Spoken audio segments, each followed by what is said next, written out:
Palavra da Verdade, a exposição bíblica com Hernandes Dias Lopes. Vamos reler o texto de Romanos 8, 26 a 29. Romanos 8, 26 a 29. Eu convido a igreja para, em uníssono, lermos esta passagem. Vamos juntos? Também o Espírito, semelhantemente, nos assiste em nossa fraqueza, porque não sabemos orar como convém.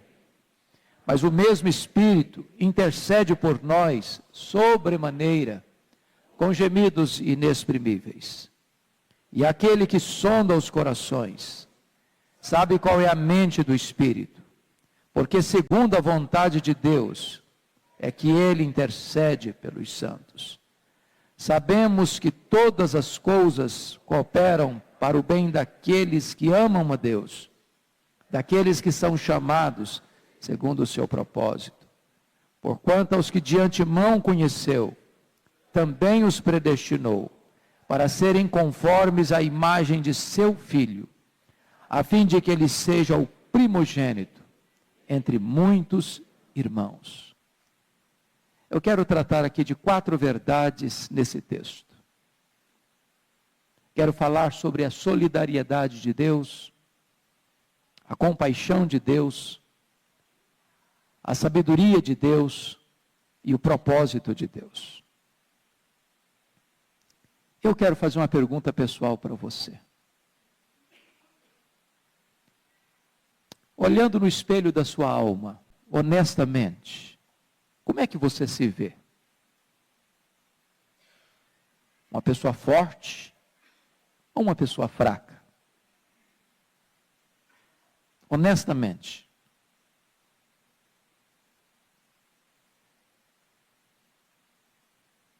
Se você pudesse olhar do ponto de vista físico, você se considera uma pessoa forte, invulnerável ou frágil? No aspecto emocional, você se considera um carvalho?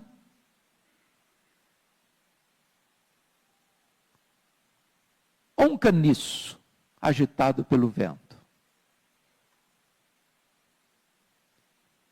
Você se considera forte moralmente? Ou frágil?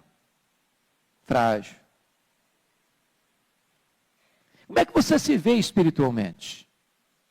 Você se considera uma pessoa fraca?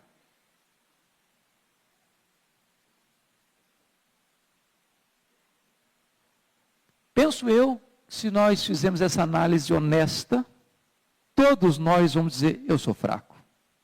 Eu sou fraco. Eu nem consigo ficar de pé escorado no bordão da minha autoconfiança. Somos muito fracos. Mas sabe o que me impressiona nesse texto? É que algumas pessoas, ao verem outras pessoas fracas, acabam por esmagá-las. O Espírito Santo olha para você e para mim na nossa fraqueza. E Ele nos assiste. O Espírito Santo sabe que você e eu somos vulneráveis, muito frágeis. A Bíblia diz que Deus conhece a nossa estrutura e sabe que nós somos pó. Pó. Ai de nós no dia em que nós nos julgarmos fortes, invulneráveis, inexpugnáveis. Paulo chega a dizer, quando eu sou fraco, aí é que eu sou forte. Porque quando você reconhece que você é fraco, você depende de Deus. E quando você depende de Deus, o Espírito Santo vem para assistir você. Para levantar esse fardo da vida que você não consegue carregar sozinho. Mas o que é glorioso é que você pode perguntar assim, mas como assim eu sou fraco? Como se constata essa fraqueza minha? Onde eu posso diagnosticar essa fraqueza minha?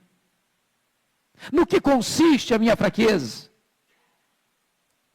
E o apóstolo Paulo defende a ideia de que nós somos tão fracos que nós nem sabemos orar como convém. Um exercício espiritual tão importante, de comunhão com Deus, de fortalecimento espiritual, de renovo da nossa alma, nem isso nós conseguimos fazer direito. Não sabemos orar como convém. E a pergunta é, por que nós não sabemos orar como convém? É porque você e eu nem sabemos o que é melhor para nós.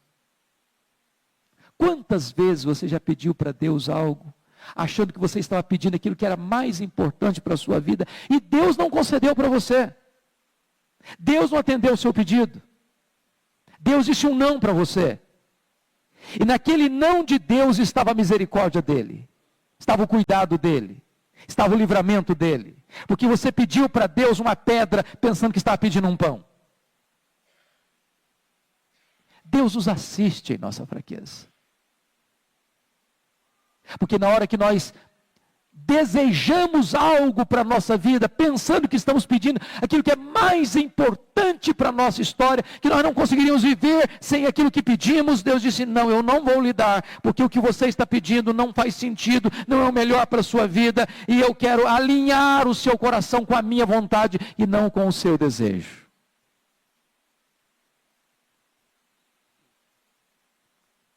Quer dizer para você que Deus é solidário conosco, no sentido de que Ele não nos escorraça na nossa fraqueza, Ele nos assiste. Ele nos assiste. Segunda verdade que esse texto explora e que trabalha e que nos ajuda hoje, é sobre a compaixão de Deus. O verso 26 ainda prossegue e diz assim, mas o mesmo Espírito intercede por nós, sobremaneira com gemidos inexprimíveis. Se eu não sei orar como convém, aí vem a compaixão de Deus. Porque agora eu não sei orar, mas o Espírito Santo em mim ora. E é maravilhoso isso, porque você já tem na Trindade um intercessor legal, que é o advogado justo, Jesus Cristo. A Bíblia diz que o diabo é acusador dos nossos irmãos, e todas as vezes que o diabo acusa você diante do trono de Deus, o advogado justo Jesus Cristo se levanta e diz, Pai, esse pecado de que ele ou ela estão sendo acusados diante do teu trono, eu já morri por esse pecado, eu já paguei por esse pecado, eu já paguei por essa transgressão, eu morri no lugar dele, ele não deve mais nada aqui, ele está aqui com a tua lei, ele está aqui com a tua justiça, não há mais condenação sobre ele. É por isso que a Bíblia pergunta assim, quem tentará acusação contra os eleitos de Deus? É Deus quem os justifica. Quem os condenará? É Cristo Jesus quem morreu, o anjo quem ressuscitou, o qual está à destra de Deus e também intercede por nós. Mas que bondade de Deus, que compaixão divina é esta, que agora estabelece que a terceira pessoa da Trindade vai interceder por nós, não junto ao Pai no tribunal do céu, ele vai interceder por nós, em nós, ao Deus que está sobre nós. Já pensou nisso? Que Deus habita em você? E que Ele habitando em você, intercede por você, ao Deus que está sobre você? Já imaginaram isso? Que o nosso corpo tão frágil é o lugar onde cantamos agora há pouco, a sala do trono, o santo dos santos. Sabia que o seu corpo é o santo dos santos? Onde a Shekinah de Deus se apresenta? Onde a glória de Deus se manifesta? Onde o Espírito Santo habita? A casa e a morada onde Deus tem prazer em habitar? E dentro desta casa, e dentro desta morada, dentro de você, o Espírito Santo, que é Deus, intercede por você. De que maneira? De que forma? Em primeiro lugar, Ele intercede com muita intensidade. Ele intercede por você sobremaneira. Já percebeu que às vezes nós oramos, mas não oramos? Pastor Erivaldo tem ido à Coreia mais do que eu, fui lá uma vez só. Ele já foi algumas vezes. E eu gosto de ver o povo coreano orando, pelo menos lá, não sei se aqui eles oram do jeito não, mas eles oram com o corpo inteiro, como se tivesse uma luta. Às vezes a gente ora, mas a gente não põe a nossa mente, o nosso corpo, as nossas emoções, a nossa vontade na oração. Se a gente pudesse visualizar o Espírito Santo corporeamente, ele estaria orando assim com toda a sua força, com toda a sua energia, com toda a sua capacidade, com toda a sua veemência. Ele intercede por nós sobremaneira.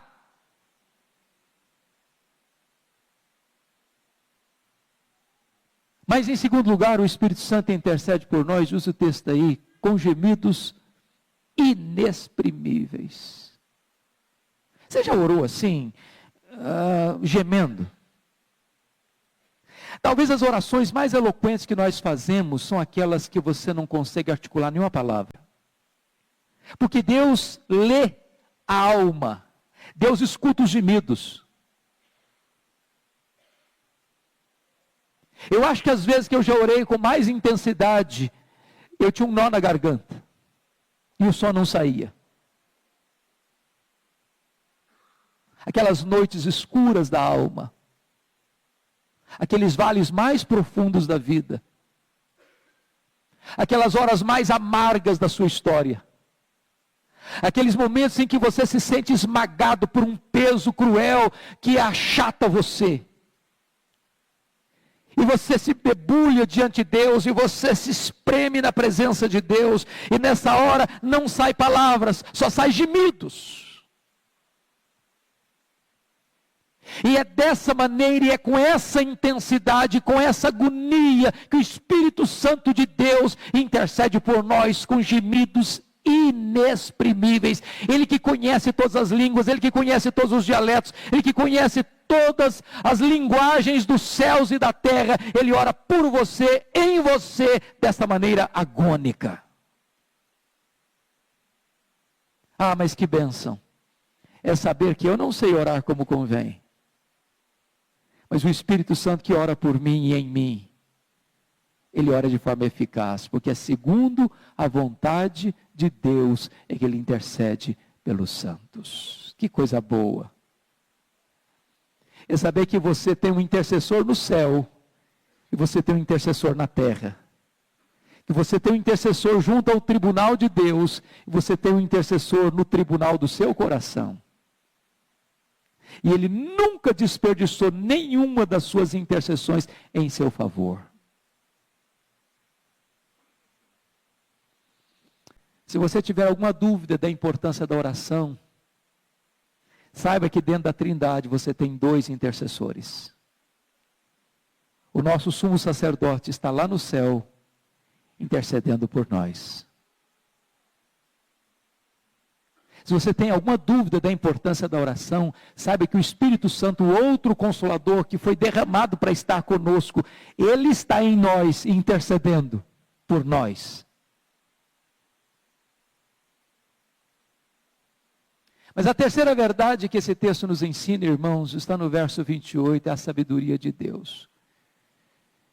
E de todos os versículos da Bíblia, eu não encontro nenhum mais consolador do que este.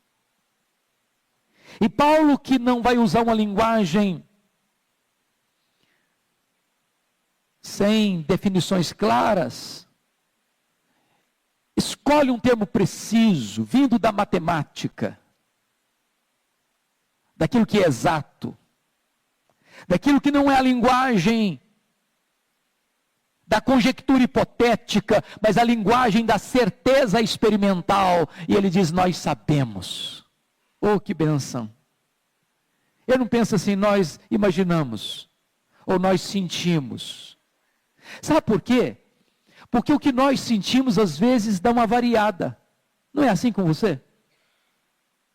Algum dia na sua vida você acorda com um nó na garganta, uma dor no peito? Tem dia na sua vida que você pensa que você está muito mal, e você até chega a pensar: será que Deus me ama mesmo? Será que eu sou filho de Deus mesmo? Será que Deus se importa comigo mesmo? As nossas emoções fazem um zigue-zague.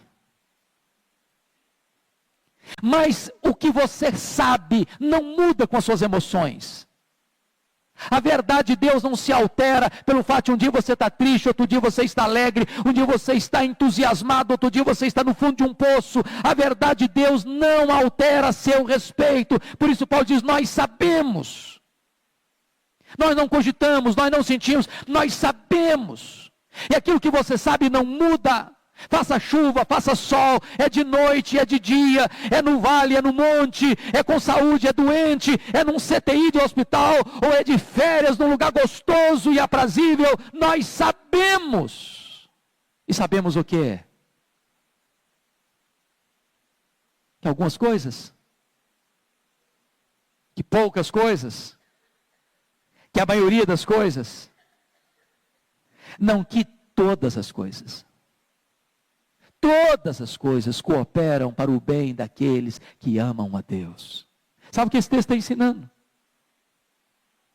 Você não está solto ao léu, jogado pelo vento, ao sabor das circunstâncias de um lado para o outro. Sabe o que esse texto está dizendo? É que Deus tem um plano na sua vida, e esse plano é perfeito, esse plano é eterno, esse plano é vitorioso, e Deus está no controle da sua história.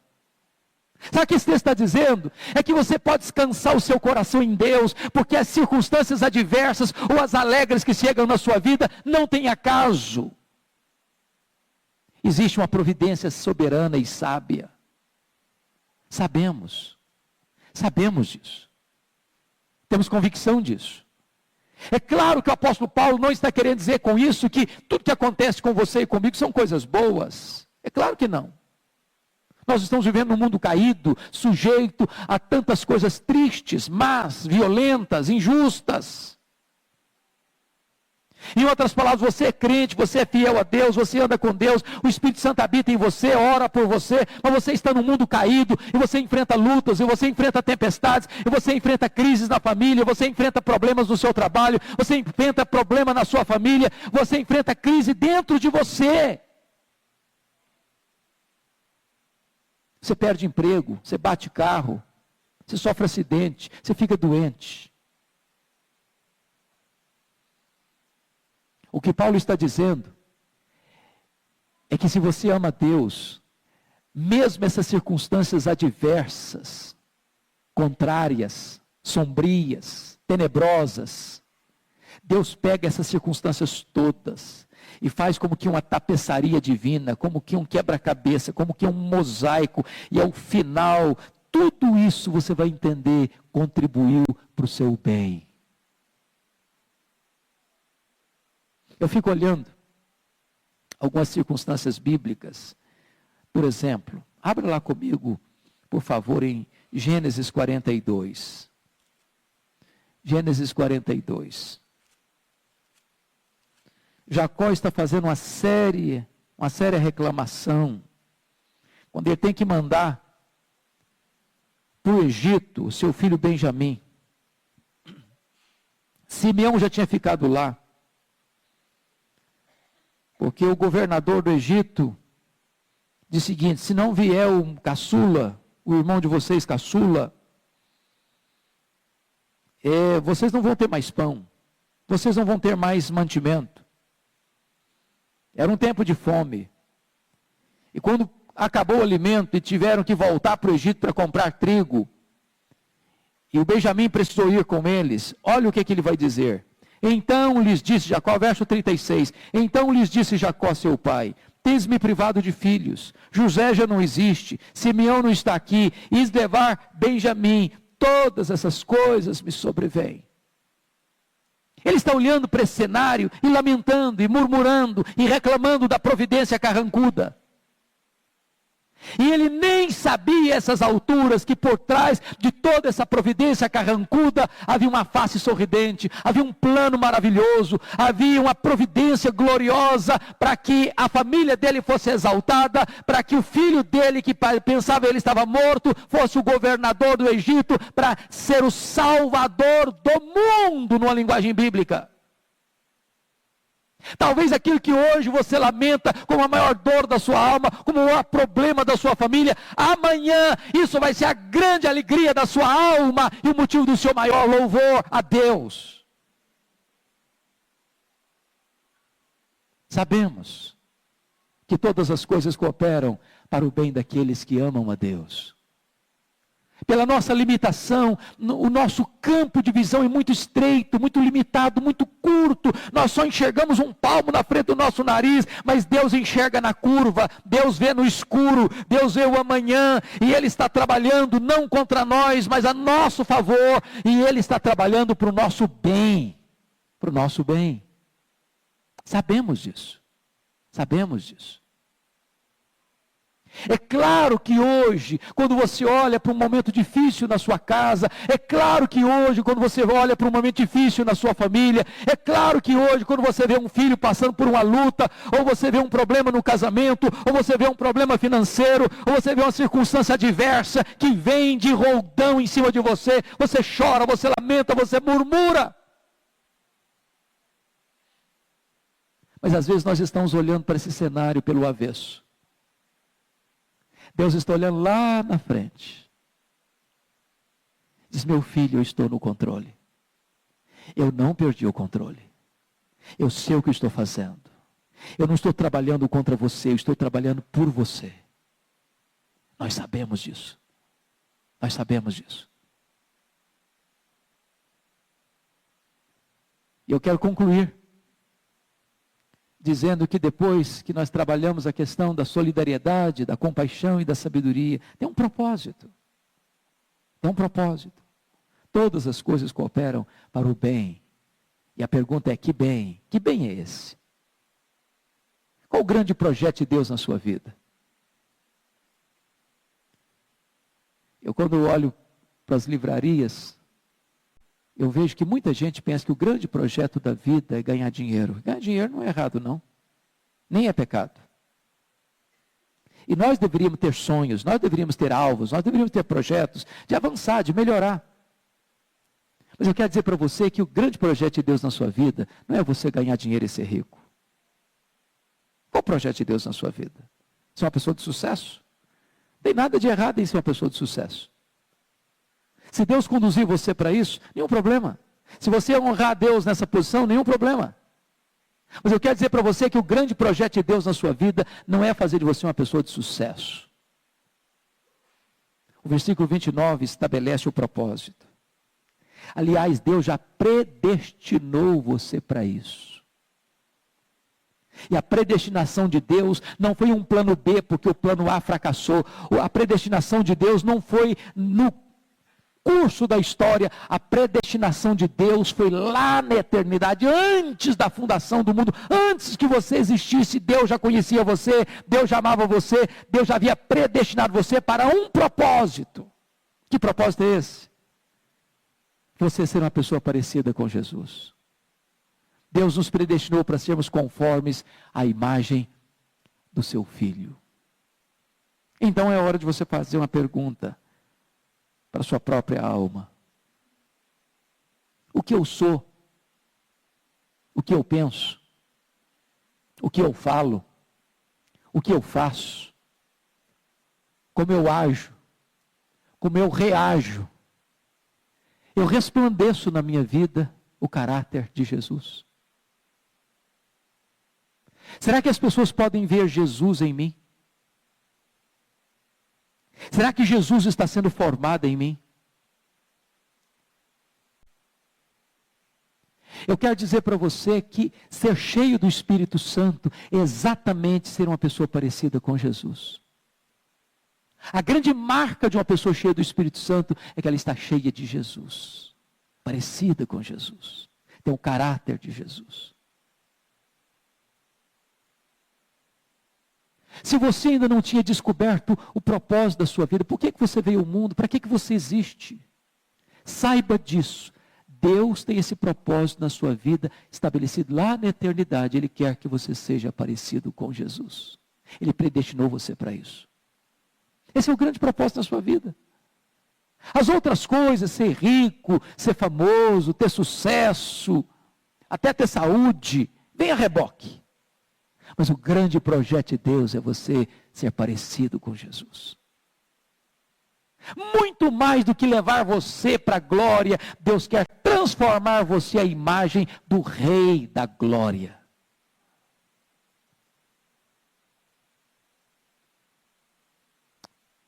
Vamos orar juntos sobre isso?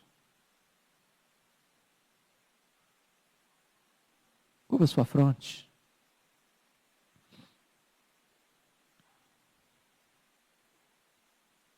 Você e eu somos fracos, mas o Espírito nos assiste.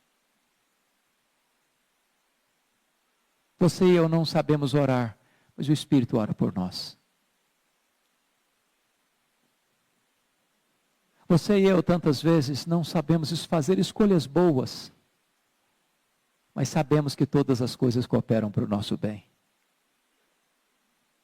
Você e eu temos projetos de vida, mas o projeto de Deus é que você seja parecido com Jesus.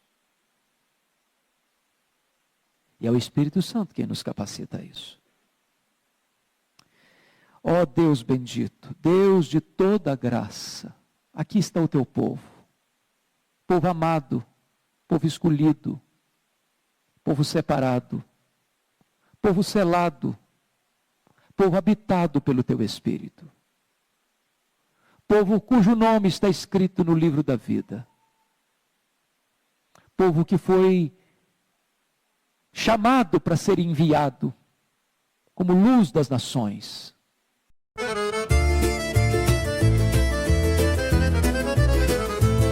Mi svegliai con freddo da faccia, mentre Gaddina faceva festa da strada.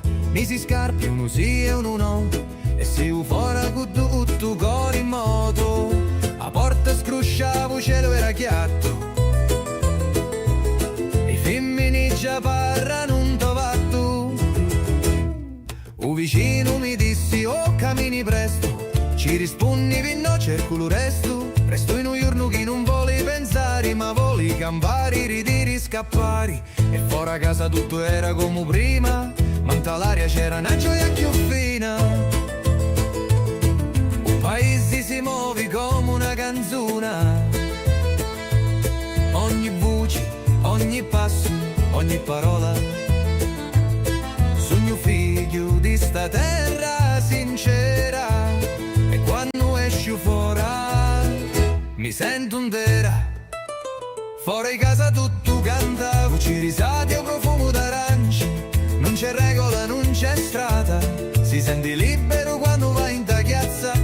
Fuori casa scatta vita, giorno ridi a mente, si sfila con una festa fatta pinnenti, ma restano da memoria sempre presenti. O picciriddu giocava con una rosa,